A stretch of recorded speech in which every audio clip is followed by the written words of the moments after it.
Salut tout le monde! Aujourd'hui, j'ai décidé de vous parler de CentOS et de Red Hat suite à la dernière annonce des deux par rapport à l'avenir de CentOS et le passage du focus vers CentOS Stream l'année prochaine et le passage aussi de CentOS Linux en tant que build ou reconstruction de Red Hat Enterprise Linux à CentOS Stream qui va être, on peut dire, une version bêta de la version actuelle de Red Hat. Aussi, cette décision a créé beaucoup de polémiques, surtout concernant la fin du support pour CentOS Linux 8, qui maintenant prendra fin à la fin 2021 au lieu de 2029 comme annoncé au départ. Au niveau de la communauté, c'est une mauvaise nouvelle pour toutes les communautés open source, on peut dire. CentOS a toujours été un choix de premier ordre. Lorsqu'une organisation avait besoin de stabilité mais n'avait pas assez d'argent pour les licences par an par instance de Red Hat, elle décidait de passer vers CentOS. Les développeurs utilisent aussi CentOS dans les VM en raison de sa simplicité et sa stabilité. Après, ils passent au déploiement dans la production sur du Red Hat avec l'assurance que ça va fonctionner puisque c'est compatible. Le changement de stratégie donc va peut-être créer un problème de compatibilité. Il n'y a plus cette assurance, mais la réponse de Red Hat va plus pousser les développeurs à travailler avec du Red Hat Developer Subscription, qui est gratuite pour tout ce qui n'est pas de la production et qui permet d'avoir une version complète de Red Hat et là, pas de problème de compatibilité. Enfin, la compatibilité binaire de CentOS avec Red Hat a été, on peut dire, un facteur critique dans le succès de Red Hat. On verra ce que cette décision engendrera dans le futur, mais à mon avis, c'est une mauvaise décision de Red Hat car cela va créer une mauvaise volonté dans la communauté, ce qui signifie que les développeurs commenceront à chercher ailleurs. Il y a même une pétition en cours par rapport à ce changement de stratégie. Maintenant, quelles sont les alternatives pour l'ensemble de la communauté? Il y a premièrement Red Hat Universal Basic Image, un outil, on peut dire, puissant pour les développeurs d'applications en conteneur, qui fournit une image de base de conteneur redistribuable, plus sûre, plus sécurisée et gratuite pour créer des applications d'entreprise containerisées natives dans le cloud. Avec l'image de base Universal Red Hat, les développeurs peuvent créer plus facilement des applications certifiées pour un déploiement en production sur des Red Hat et de cloud hybride ouvert par Red Hat, y compris OpenShift. Il permet également d'avoir des images de conteneurs compatibles avec d'autres systèmes d'exploitation. Pour plus d'informations, vous pouvez visiter le lien suivant. Une seconde solution est l'utilisation de Red Hat Developer Subscription, l'abonnement développeur de Red Hat, qui est un abonnement gratuit et auto-pris en charge pour les individus et bientôt pour les équipes qui souhaitent développer et tester le produit de système d'exploitation d'entreprise Red Hat. Il fournit un environnement de développement et test pour les applications destinées à être déployées en production sur une base stable, hautement performante et sécurisée de Red Hat. Le troisième choix, c'est CentOS Stream. De nombreux anciens utilisateurs de CentOS sont bien trop en colère contre Red Hat pour envisager de migrer vers CentOS Stream, mais malgré la déclaration du directeur technique de Red Hat, selon laquelle Stream ne remplacera pas CentOS Linux, pour un très grand nombre d'utilisateurs, cela pourrait très facilement l'être. Donc là, si on revient sur la déclaration de Chris Wright, il a dit qu'en quoi CentOS Stream ne remplace pas CentOS Linux. Il s'agit plutôt d'une prochaine étape naturelle et inévitable destinée à atteindre l'objectif du projet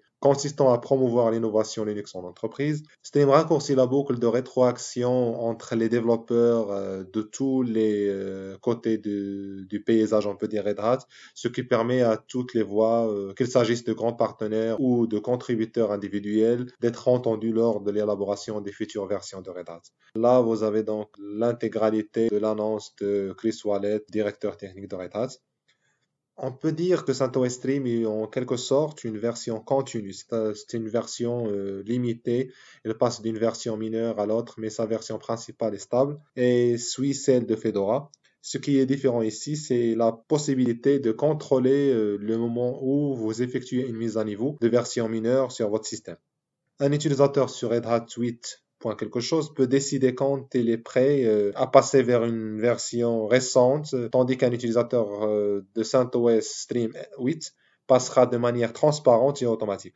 Donc, si vous êtes du genre à passer vers la version mineure de CentOS le jour de son lancement, C'est une évidence, il suffit de migrer vers Stream et d'en finir.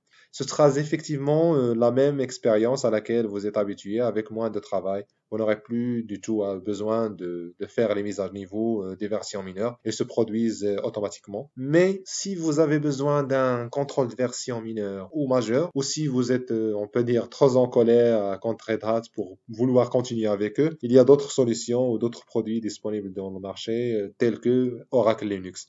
Donc Oracle Linux, c'est une version avec des binaires 100% compatibles à Red Hat Enterprise Linux. C'est une reconstruction de distribution basée sur les sources de Red Hat et pas grand-chose d'autre, tout comme CentOS Linux l'était.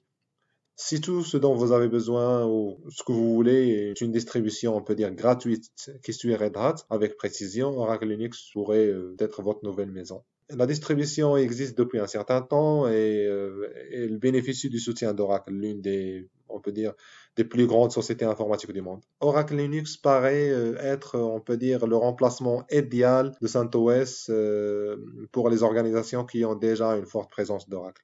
Une autre alternative, c'est Cloud Linux. Même si Cloud Linux OS est une distribution, on peut dire, de reconstruction de Red Hat conçue pour les fournisseurs d'hébergement partagé, Cloud Linux OS lui-même n'est probablement pas le remplacement gratuit de CentOS que tout le monde cherche. Il ressemble plus à du Red Hat lui-même avec des frais d'abonnement nécessaires pour une utilisation en production. Cependant, les responsables de Cloud Linux OS ont annoncé qu'ils publieraient un remplacement un par un ou un pour CentOS au premier trimestre 2021. Donc le nouveau fork sera un OS séparé, totalement gratuit et compatible avec Red Hat 8 et les versions futures selon leurs propos.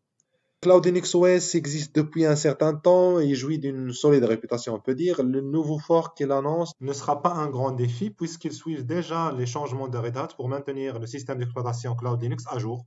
Tout ce qu'ils doivent vraiment faire et se concentrer sur est de s'assurer qu'ils séparent leur propre marque et les fonctionnalités premium supplémentaires et les mettre uniquement sous licence. Et si vous ne voulez pas avoir la même expérience qu'avec Red Hat et CentOS, ils prévoient de rendre tous les logiciels de construction et de tests gratuits, open source, faciles à configurer.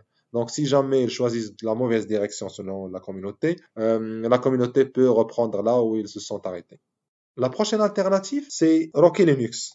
Pour le moment, Rocky Linux, c'est un concept, on peut dire, pas une vraie ou réelle distribution.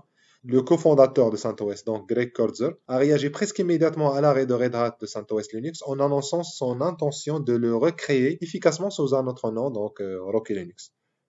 Grosso modo, ce qu'il a dit, donc pour lui, ça a été un choc de voir donc ce changement radical de stratégie par rapport à CentOS qu'il a lancé il y a 16 ans. Et donc, il n'a jamais imaginé l'impact ou la portée que CentOS aura pour la distribution Linux. Et il a choisi comme nom donc Rocky en hommage au regretté cofondateur de CentOS, donc Rocky McGough. Il n'y a pas encore de calendrier réel pour que Rocky Linux devienne une vraie distribution, mais on peut s'attendre à ce que cela se produise dans le courant 2021. Donc la question la plus importante, c'est de savoir combien de parts de la communauté ou de partisans aura en cours de route. Même si on peut dire que Corsair est un grand nom et ajoute de la gravité. D'autre part, Rocky Linux sera une toute nouvelle distribution en soi, en concurrence avec d'autres constructions Red Hat.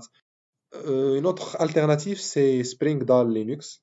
C'est une distribution de reconstruction Red Hat faite par et pour la communauté scientifique universitaire qui est toujours activement maintenue. Cette distribution est maintenue et mise à disposition par les universités Princeton et Rogers qu'ils utilisent pour leurs projets. C'est un choix naturel pour les universités et les scientifiques à la recherche d'un remplaçant de CentOS. Il fonctionnera probablement pour la plupart de ceux qui en ont besoin, mais sa communauté est relativement petite et ses racines solides dans le milieu universitaire en feront probablement plus confortable pour ceux qui ont des besoins et des environnements similaires. Enfin, on a HPE ClearOS.